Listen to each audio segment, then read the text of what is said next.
My first safari live slug. How cool is this? We found it creeping along the road, and we've been seeing lots and lots of obviously African land snails, but I've been wondering when we were going to see a slug, and well, it's very good at climbing over all these obstacles. It doesn't want to take the easy route and go around. And look at those two little tentacles that you can see on the top of its head. It's actually got two pairs of tentacles. The ones that poke out of the top of its head have got tiny little eye spots on, and those are used as sort of light sensors, so that helps them maneuver around.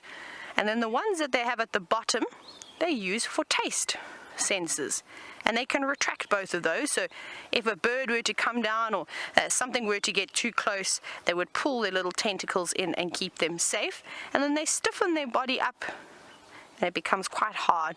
And I don't know if a slug is a tasty thing to eat, especially with the mucus trail that they leave behind.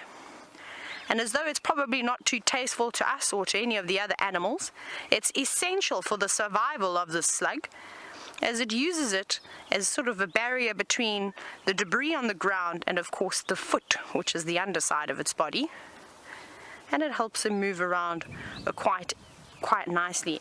And I think that sort of mucus that it secretes as well would also be a chemical defense of some sort, because I can imagine if a dog, or like I said, a bird would try and eat something like this, I don't think it would be very, very tasty at all.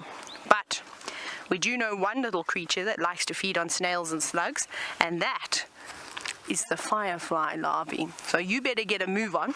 I think it's been traveling through here for quite some time. We actually watched it cross the road, and it probably took it about 15, no, we didn't watch it the whole way. We watched it get about 3/4 of the way, and that already took about 10-15 minutes.